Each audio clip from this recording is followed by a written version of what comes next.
सुप्रभात बच्चों, कैसे हैं आप सब। आशा है आप सब एकदम स्वस्थ व सुरक्षित होंगे। बच्चों, आज हम अपना पिछली कक्षा में जो हमने अपना टॉपिक अधूरा छोड़ा था उसे आज हम पूरा करेंगे। ठीक है, तो हम पिछली कक्षा में क्या पढ़ रहे थे बच्चों? पिछली कक्षा में हम समास के बारे में पढ़ रहे थे। ठीक है, कि समास क्या होते हैं, ठीक है, और इसको कैसे प्रयोग किया जाता है। तो एक बार फिर से समास की जो है हम परिभाषा दोहरा लेते हैं। बच्चों, समास किसे कहते हैं? तो समास परस्पर संबंध रखने वाले दो या दो से अधिक शब्दों के मेल को हम क्या कहते हैं बच्चों? समास कहते हैं। ठीक है, तो हमने समास के जो है बच्चों दो पद पढ़ लिए थे। एक पूर्व पद होता है और एक उत्तर पद। ठीक है, पूर्व मतलब पहले का और उत्तर मतलब बाद का। और जो है समास की प्रक्रिया से बनाए जाने वाले पद को हम समस्त पद कहते हैं। और समस्त पद का जब पदों में विग्रह करते हैं तो उसे समास विग्रह कहते हैं। ठीक है, तो हमने समास के जो है कितने भेद बताए थे? समास के 6 भेद होते हैं। अवयवी भाव, तत्पुरुष, कर्मधारय, द्वंद्व, द्विगु और बहुव्रीहि। इनमें से हम अवयवी भाव समास, तत्पुरुष समास और कर्मधारय समास पढ़ चुके हैं। हम अपने बाकी के 3 द्वंद्व समास, द्विगु समास और बहुव्रीहि समास के बारे में पढ़ेंगे इस कक्षा में। ठीक है, तो चलिए शुरू करते हैं बच्चों अपना चौथा भेद समास का, जिसे हम कहते हैं द्वंद्व समास। ठीक है, तो पहले इस समास की हम परिभाषा जान लेते हैं। द्वंद्व समास क्या होता है? इस समास में दोनों जो पद होते हैं वो प्रधान होते हैं। मतलब जितना महत्वपूर्ण पहला पद होता है उतना ही महत्वपूर्ण दूसरा पद भी होता है। और हम जब उसका विग्रह करते हैं समस्त पद का, तो उनके बीच में और या अथवा इनमें से कोई शब्द आता है। जब हम उसका विग्रह करेंगे तो और या अथवा लगता है। ठीक है, जैसे समस्त पद हो गया हमारा दाल रोटी। ठीक है, तो जब हम इसका विग्रह करेंगे तो ये क्या बन जाएगा बच्चों? दाल और रोटी। ठीक है, जैसे गंगा यमुना, गंगा और यमुना। सीता राम, सीता और राम। पाप पुण्य, पाप और पुण्य। भला बुरा, भला और बुरा। ठीक है, तो ये द्वंद्व समास में हमने क्या पढ़ा बच्चों? द्वंद्व समास का मतलब है इसमें दोनों पद तो हमारे जो है मुख्य होंगे, प्रधान होंगे, और विग्रह करने पर बीच में क्या आ जाएगा जब हम इनका विग्रह करेंगे? या तो और या अथवा, इन तीनों में से एक शब्द लग जाएगा। ठीक है, तो ये हो गया हमारा द्वंद्व समास। अब है हमारा पांचवा समास, जिसे कहते हैं बच्चों द्विगु समास। द्विगु समास, तो इसकी पहले परिभाषा जानते हैं। द्विगु समास क्या होता है?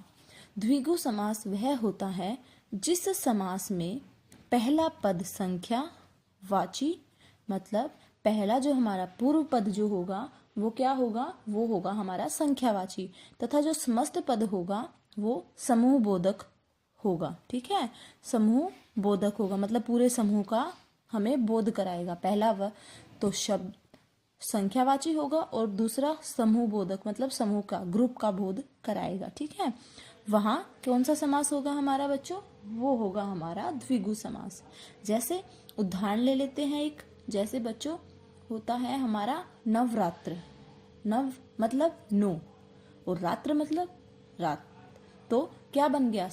फर्स्ट जो था हमारा संख्यावाची होना चाहिए, तो 9 का मतलब 9 होता है, तो ये संख्यावाची हो गया। फिर समूह का बोध कराए, नवरात्र मतलब 9 रातों का समूह। ठीक है, तो ये इसमें कौन सा समास हो गया? द्विगु समास। इसी प्रकार देखो त्रिभुवन, त्रि मतलब 3 और भुवन मतलब नदी।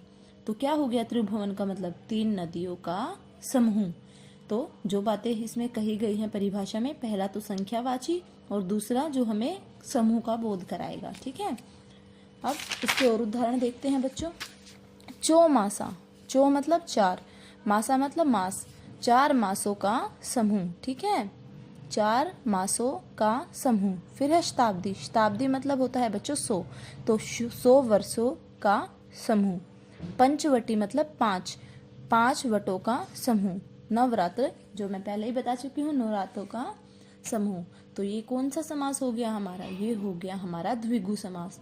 इसमें क्या होता है, इसकी पहचान होती है, जो हमारा प्रथम पद होगा वो संख्यावाची होगा और समूह का हमें बोध कराते हैं। ठीक है, तो ये होता है हमारा द्विगु समास। फिर है हमारा अंतिम और छठा समास, जिसे कहते हैं बच्चों बहुव्रीहि समास। कौन सा समास? बहुव्रीहि समास। इस समास की परिभाषा देखते हैं। जिस सामासिक शब्द में दोनों पद ही अप्रधान हो, मतलब ना तो पूर्व पद प्रधान होगा ना उत्तर पद प्रधान होगा, कोई भी पद इसमें प्रधान नहीं होता। दोनों क्या होते हैं हमारे? अप्रधान होते हैं। और उन दोनों पदों, तो दोनों पद क्या होंगे? अप्रधान। और उनसे जो है एक तीसरा ही क्या होगा? शब्द निकलेगा, तीसरा ही अर्थ निकलेगा। तो परिभाषा देखते हैं। जिस सामासिक शब्द में दोनों पद ही अप्रधान हो और जिसके शब्दों के अर्थ से कोई अन्य तीसरा अर्थ व्यंजित होता हो, मतलब दोनों ही अप्रधान होकर कोई तीसरा अर्थ हमारे सामने दिखाए, वो होगा हमारा वहाँ बहुव्रीहि समास। ठीक है, वहाँ होगा बहुव्रीहि समास। इसके उदाहरण से समझते हैं अब। जैसे हमारे सामने एक समस्त पद दिया गया है बच्चों, नीलकंठ। नील मतलब नीला, कंठ मतलब नीला है जिसका कंठ, अर्थात नीलाकंठ किसका है बच्चों? भगवान शिव का।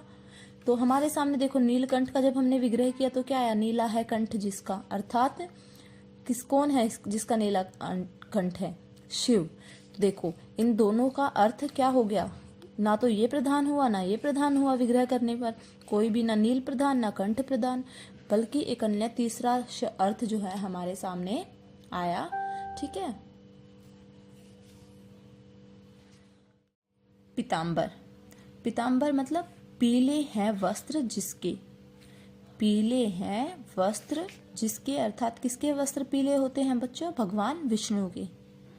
श्वेतांबर मतलब सफेद है अंबर जिसके, यानी कि सफेद है वस्त्र जिसके, किसके हैं? भगवान ब्रह्मा के। दशानन मतलब 10 आनन, 10 सिर हैं जिसके, तो 10 सिर किसके हैं? अर्थात रावण के। ठीक है, आपने देखा होगा ना, रावण के 10 सिर थे, पढ़ा होगा। त्रिनेन मतलब 3 है नेत्र जिसके, त्रिनेन किसके 3 नेत्र बच्चों? 3 आंखें किसकी हैं? भगवान शिव की हैं। लंबोदर लंबा है उदर जिसका, अर्थात गणेश। गजानन गज के समान आनन, अर्थात गणेश।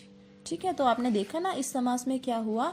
ना तो प्रथम पद प्रधान है ना उत्तर पद प्रधान है, बल्कि उन दोनों के अलावा एक नया तीसरा अर्थ निकलकर हमारे सामने आता है, वहाँ होता है हमारा बहुव्रीहि समास। ठीक है, तो ये थे बच्चों हमारे समास। आज के लिए इतना ही। धन्यवाद।